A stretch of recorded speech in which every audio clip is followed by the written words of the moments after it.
안녕하세요. 저는 결혼한 지 1년이 조금 넘은 30대 가정주부입니다. 아이는 없습니다. 무능력한 남편과 염치 없는 시어머니를 도저히 받아낼 재간이 없어서 이혼했습니다. 대학 시절부터 알고 지내던 선배의 소개로 남편을 만났습니다. 당시 저는 마케팅 회사에 다니고 있었고 남편은 공무원이었어요. 사실 저는 결혼에 있어서 그다지 뜻은 없었기에 내키지 않는 자리였지만 워낙 선배가 좋은 사람이라며 남편을 소개시켜주고 싶어 했기 때문에 차마 거절할 수가 없었습니다. 그런데 막상 남편을 만나보니 생각보다 성격도 잘 맞고 말도 잘 통하더라고요. 서로 만난 지 한 달 만에 남편은 저에게 결혼을 전제로 진지하게 교제해보고 싶다 했습니다.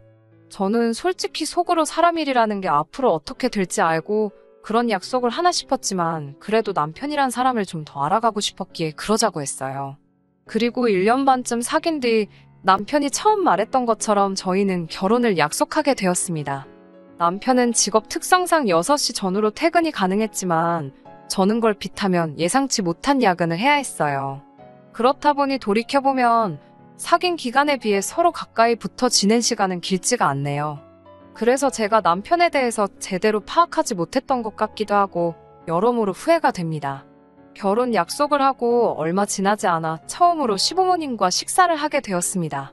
집으로 찾아가서 인사를 드릴까도 생각했지만 시어머니께서 혼자 식사 준비를 하시려면 고생스럽겠다 싶어서 시댁에서 멀지 않은 조용하고 분위기 있는 식당으로 모시자고 결정을 내리게 되었어요. 그리고 당일날 시부모님과 남편의 2살 많은 아주버님께 인사를 드리게 되었습니다. 아주버님은 이른 나이에 결혼을 했었지만 3년여 만에 이혼을 했답니다. 아주버님의 아들은 시어머니께서 키워주고 계셨고요. 이혼하신 형님은 현재 공부한다고 외국으로 나갔다는 이야기만 들었습니다. 형님이 공부를 하게 된 걸 시어머니께서 싫어하신 거냐고 물어보니 시집온 여자가 목돈 쓰는 걸 마음에 들어하지 않으셨답니다. 식사를 하는 동안 별다른 특별한 이야기는 하지 않았습니다. 다만 몇 가지 생각지 못한 질문을 하셨는데요. 그중 하나는 제가 앞으로 대학원에 가거나 유학을 갈 생각이 있는지 였습니다. 이미 형님에 대해서 들은 바가 있었기 때문에 없다고 대답할까 생각도 했지만 당시 저도 언젠가 기회가 되면 가고 싶다는 마음이 있긴 했기 때문에 잘 모르겠다고 말씀드렸지요. 아니나 다를까 시어머니의 표정이 밝지는 않으셨지만 아직 결혼한 사이도 아닌데 벌써부터 거짓말까지 해가며 기분을 맞춰드리는 것도 아니다 싶었기에 어떤 설명을 덧붙이거나 하지는 않았습니다. 그리고 이후에는 저희 가족에 대해서 몇 가지 물어보셨는데요.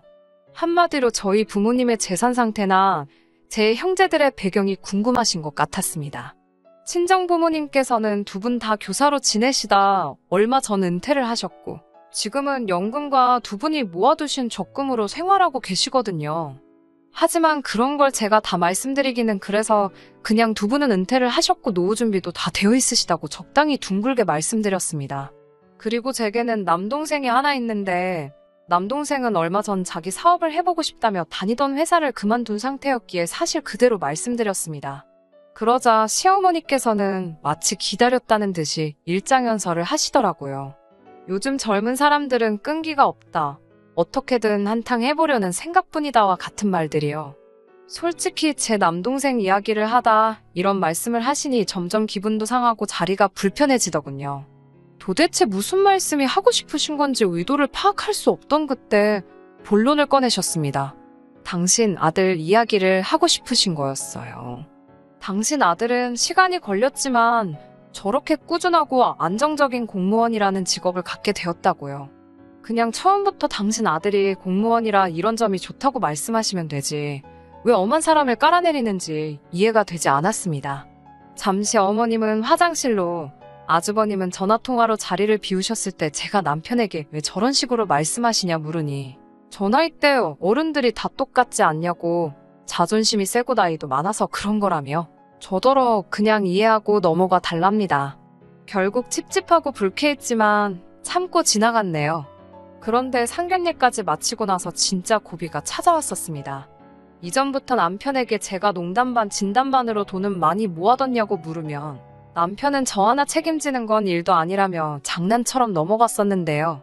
본격적으로 결혼 이야기가 나온 이후로는 언젠가 한번 확실히 따져야겠다 생각하고 있었거든요. 사실 남편은 공무원이었고 저는 회사원이었기 때문에 제가 남편보단 많이 벌어요. 어떤 다른 남편의 2배 가까이 되기도 하고 야근 수당 때문에 수입에 약간의 변화가 있기는 했지만 기본적으로는 남편보다 훨씬 여유가 있어요. 이 점은 연애 때부터 잘 알고 있던 사실이었기에 적어도 저에겐 큰 문제가 되지 않았습니다. 하지만 단지 이 때문에 저희 부부가 반반 생활을 하게 된 건 아니에요. 앞서 말씀드린 대로 언젠가 불편하더라도 돈 이야기를 해봐야겠다고 생각하고 있던 시기였습니다. 마침내 데이트하며 들렸던 카페에서 어색하지 않게 생활비에 대해 이야기할 기회가 생겼던 거예요. 일단 고정비용으론 얼마가 나갈지 말해보자 하니까 남편이 한다는 소리가 일단 양가 어른들한테 용돈을 50만 원씩 드리고 각자 용돈으로 50만 원씩 쓰고 자기 개발 비용으로 또 50 어쩌고로 그러는 거예요. 그리고 그 자리에서 알게 된 충격적인 진실은 정작 결혼하자고 그렇게 설레발친 남편의 재정 상황을 파악해보니 남편은 모아둔 돈이 거의 없었다는 거지요. 그 사실을 듣고 솔직히 실망을 너무 많이 했어요. 제가 이런 상태로 어떻게 결혼을 하냐고 화를 냈더니 남편은 제가 모은 돈 5천과 자기가 공무원 대출 같은 걸 받으면 되지 않겠냐고 저를 설득하려 들더군요. 씨도 안 먹힐 소리잖아요. 대출 받으면 그건 뭐 남편 혼자 갚나요? 제가 결혼 못한다고 했습니다. 그러자 사람들 다 있는 카페 안에서 남편이 난리가 났습니다. 자기는 저랑 결혼 못하면 죽는다며 자기 죽는 꼴 보고 싶냐고 생난리를 치더라고요. 걱정이 되긴 했지만 이러다 지치면 그만하겠지 싶어서 남편 혼자 카페에 두고 나와버렸습니다. 단지 남편이 돈이 없어서 화가 난 게 아니라 돈도 없는데 계획도 없고 생각도 너무 단순한 게 실망스러웠거든요. 그리고는 계속해서 남편은 자기가 죽어버렸으면 좋겠냐며 협박을 하질 않나, 제발 한 번만 기회를 달라며 사정을 하질 않나 혼자 난리부르스를 치더라고요. 그러던지 말던지 내버려뒀습니다.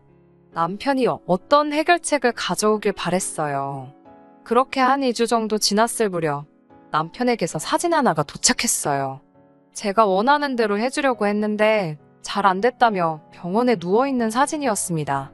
지금 생각해보면 생쇼지만 그때는 그래도 제가 남편을 사랑하는 마음이 있었는지 심장이 저 바닥까지 쿵 하고 떨어지는 것 같았어요. 그리고 곧 이어 시어머니께서 집을 해줄 테니 당신 아들과 결혼하랍니다. 사람부터 살리고 봐야 되지 않겠냐고요. 그렇게 시어머니가 구해주신 오피스텔에서 신혼살림을 시작하게 되었습니다. 이게 작다는 건 절대 아니고 감사했어요. 친정어머니께서 혼수를 해주시겠다 하셨지만 오피스텔이다 보니 기본적으로 필요한 건 다 갖춰진 상황이었어요. 예단의 경우 시어머니께서 모 브랜드에 500만 원도 넘는 가방과 반냥짜리 목걸이를 요구하셨지만 친정어머니께서 당장 사위 될 사람이 모아놓은 돈도 없는데 그걸 굳이 받으셔야겠냐며 정중히 거부 의사를 밝히셨고 어머님도 더는 고집을 부리시지 못하셨어요. 하지만 결혼식을 올리고 혼인신고까지 마치고 나서야 저는 또 충격적인 사실을 알게 되었습니다. 남편 명의로 사주셨다는 집은 전세더라고요. 이게 어떻게 된 상황이냐고 어머님께 물으니 이러나 저러나 제 돈도 아닌데 제가 무슨 상관이냐고 오히려 저를 남의 돈이나 탐하는 파렴치한 인간을 몰아가셨습니다. 너무 속상하고 왠지 모르게 억울하더라고요. 이렇게 저도 뒤통수를 한 번 맞아보니 남편하고 공동으로 돈 관리를 하기가 정말로 싫어졌습니다. 가뜩이나 남편이 경제관념이 없어서 결혼 안 하려던 거였는데 어머님의 뻔뻔한 태도까지 보니까 적어도 돈 문제로 얽혀선 안 되겠다는 확신이 생겼거든요. 결국 제가 먼저 남편에게 생활비는 서로 공동자금을 만들어 쓰고 나머지는 터치하지 말자고 했습니다. 남편은 서운한 기색을 감추지 못하더라고요. 아마 저랑 결혼하면 이전보다 훨씬 여유 있는 생활을 할 수 있을 거라 기대했던 것 같아요. 하지만 저를 딱히 설득할 재주도 없었던 남편은 제 의견에 따르기로 했습니다. 그렇게 저희는 각자 매월 초 각자 월급에서 100만 원씩 꺼내놓고 필요하면 그때그때 얼마씩 더하는 쪽으로 살림을 꾸렸습니다. 하지만 부부 사이에 칼같이 계산한다는 게 사실 말처럼 쉬운 일은 아니잖아요. 그럴 때는 솔직히 제가 좀 더 쓰기도 했습니다. 남편한테 쓰는 돈인데 아까워서 밤에 잠 못 이루고 그럴 건 아니었으니까요. 하지만 저희가 이렇게 산지 한 반년쯤 되었을 때입니다. 주말 일요일 아침이었는데 누가 미친 듯이 초인종을 누르더라고요. 모처럼 늦잠 좀 자려는데 정말 짜증이 나더군요. 인터폰을 확인하니 시어머니가 문 앞에 서 계셨습니다. 너무 놀라 남편에게 어서 가서 문을 열라고 했고 곧 이어 시어머니 목소리가 온 집안에 쩌렁쩌렁 울렸습니다. 다짜고짜 저에게 너는 생각이 있냐면서 화를 내시더군요. 무슨 일 때문에 그러시냐고 묻는데 옆에서 남편 얼굴이 울그락불그락거리고 있었어요. 어머님이 저에게 저희 집 경제력을 네가 쥐고 흔드냐며 물어보시더군요. 그게 무슨 말씀이시냐고 저희는 각자 벌어 각자 관리한다고 말씀드렸습니다. 그게 사실이니 숨기거나 없는 사실을 덧붙일 이유가 없잖아요. 그러자 시어머니가 저더러 아직도 뭐가 잘못된 건지도 모르고 당당하답니다. 정말 영문도 모르고 욕을 먹으니 짜증이 나더라고요. 무슨 일로 이러시는 거냐고 재차 여쭤보니 어떻게 당신이 집까지 해줬는데 경제권을 남편에게 주지 않았냐 그러시더군요. 황당해서 집 해주실 때 그런 말씀은 없으시지 않으셨냐고 물었습니다. 그리고 정확히 말하면 이 집은 저희 명의로 해주신 집도 아니고 저한테 해주신 건 아니라고 꼭 집어 말씀드렸어요. 당연히 제가 이렇게 말하면 어머님이 기분 상해하실 것도 알고 있었지만 두리뭉실하게 말씀드렸다간 저만 천하의 못된 인간이 될 것 같더라고요. 어머님께선 잠시 할 말을 잃으신 듯 저를 가만히 노려보시더니 그래서 너는 시어머니 용돈도 못 주냐고 물어보십니다. 그건 또 무슨 소리인가 싶었어요. 각자 부모님 용돈은 알아서 챙기는 걸로 진작에 말이 된 상태였거든요. 대신 얼마를 어떻게 얼마나 자주 드리던 그런 것들은 서로 터치하지 않기로 했고요. 그런데 상황을 보아하니 남편이 두어 달 전부터 어머님께 제가 돈을 안 줘서 돈이 없다며 안 드리고 있었답니다. 남편은 시어머니 뒤쪽에 서서 저를 바라보며 이상한 사인을 보내고 있었어요. 손가락으로 이를 만들고 짜증나게 윙크를 해대는데 말 그대로 한 번만 도와달라는 소리였지요. 하지만 시어머니가 이렇게 세게 나오시는데 제가 대신해서 욕받이 할 이유가 없잖아요. 저는 어머님께 저희는 각자 경제권을 가지고 있고 부모님 용돈도 각자 챙기기로 했다고 알려드렸습니다. 참고로 남편도 저희 부모님께 한 번도 용돈 드린 적 없지만 어머님이 혹시 돈이 필요하신 거면 제가 일단 드리겠다고요. 그러자 이번엔 제가 시어머니를 거지 취급했다면서 난리가 났습니다. 저더러 눈치도 센스도 없다며 여우 같은 마누라랑은 살아도 공 같은 마누라랑은 못 산다는 소리도 못 들어봤냐고 그럽니다. 도대체 뭘 어쩌라는 건지 싶었어요. TV 속 며느리들처럼 호호 웃으며 흰 봉투에 용돈을 넣어드리면 시어머니가 적당히 거절하는 흉내를 한두 번 내다 어쩔 수 없이 받아주는 그런 그림을 그리셨나 싶기도 하더라고요. 결국 남편이 어머님을 강제로 모시고 밖으로 나가면서 상황이 일단락되었습니다. 저도 저대로 화가 많이 났고요. 도대체 남편이 돈을 어디다 쓰고 있는지 모르겠더라고요. 비록 각자 관리하고 있지만 저는 이렇게 모은 돈이 당연히 우리의 공동자금이기도 하다고 생각했어요. 언제까지나 이렇게 오피스텔에만 살 수 있는 것도 아니고 이사를 가려면 당연히 목돈이 필요하잖아요. 그런데 남편은 뭐가 됐건 뭐는 족족이 돈을 다 썼다 생각하니 허탈하고 배신감까지 들었습니다. 진심으로 결혼을 잘못한 거 아닌가라는 걱정과 후회가 되었지만 차마 어디다 털어놓을 수도 없었어요. 부끄럽고 창피하고 낯뜨거운 이야기니까요. 그러다 제가 결정적으로 남편과 이혼을 결심하게 된 계기가 있습니다. 시어머니가 그렇게 난리를 치고 떠나신 이후로 남편과 제 사이는 이미 조금씩 틀어지고 있었어요. 남편이 미안하다, 자기가 생각이 짧았다며 사과를 여러 차례 해왔지만 이런 남자를 믿고 평생을 살아야 한다고 생각하니 자신도 없고 암담한 마음이었거든요. 그렇게 몇 달이 지나가고 저희는 필요한 대화만 나누는 사이가 되었어요. 처음에는 이 모든 상황이 답답하고 짜증이 났지만 나중엔 그것도 무뎌지더라고요. 그런 와중에 저희 친정 어머니의 생신이 돌아왔습니다. 아주 오래전부터 한갑대 여행을 가고 싶다며 특정 나라를 언급해 오셨기에 저와 남동생 그리고 친정아버지 셋이서 돈을 모아오고 있었는데 그 금액이 1,000만 원 정도로 커져 있었습니다.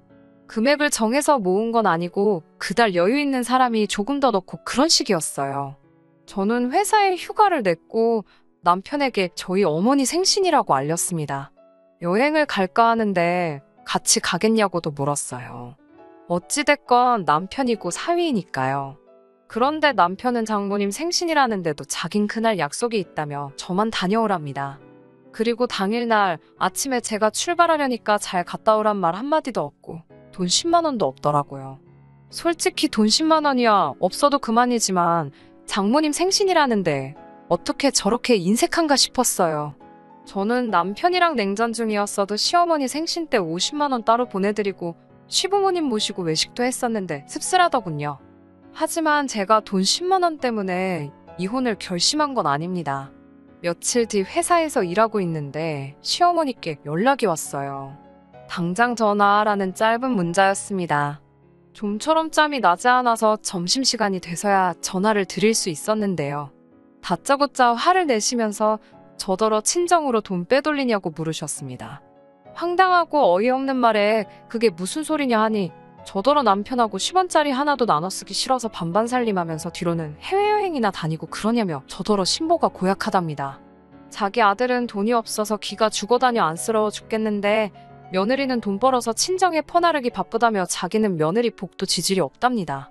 첫째도 그렇게 지밖에 모르더니 저도 똑같다고요. 그러면서 친정에 갖다 바친 만큼 당신한테도 가져오랍니다. 그러면 이번 한 번만 봐준다면서요. 기가 차더라고요. 남편에게 곧바로 전화를 걸어 이게 다 무슨 이야기냐고 하니까 자기가 없는 말 한 것도 아닌데 왜 그러냐고 오히려 적반하장으로 나오더군요.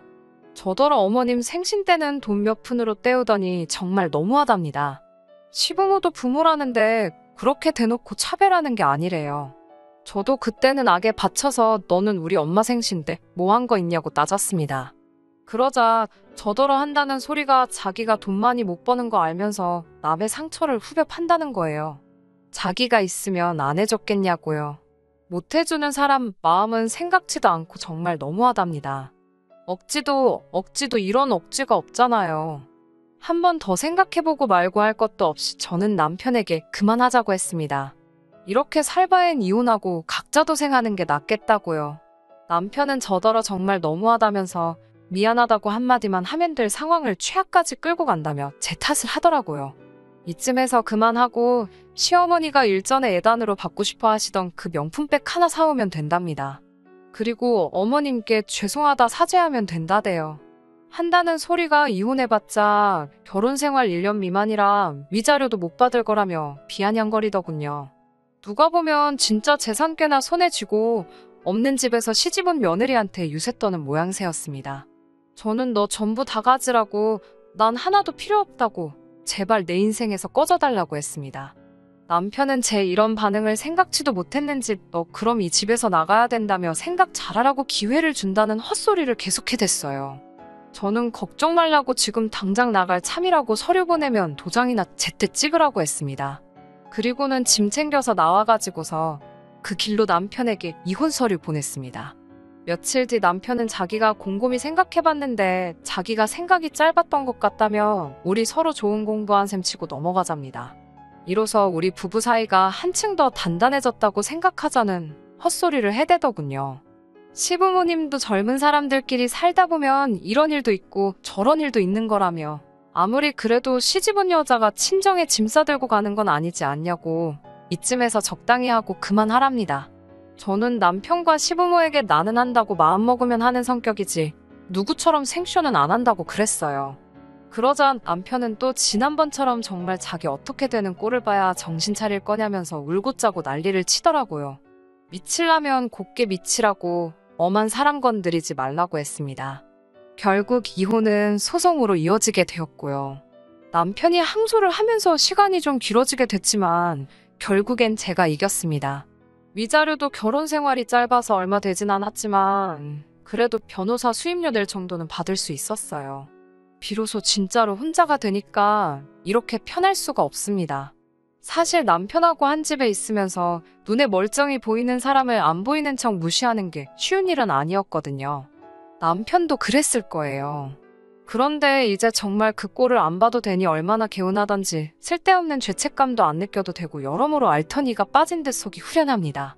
당분간은 쓸데없는 곳에 힘쏟지 않고 제 행복, 제 인생만 바라보며 지내려고요. 끝까지 들어주셔서 감사합니다. 오늘의 사연은 여기까지입니다. 구독과 좋아요, 알람 설정 부탁드리고 더 좋은 사연으로 다시 찾아뵙겠습니다. 감사합니다.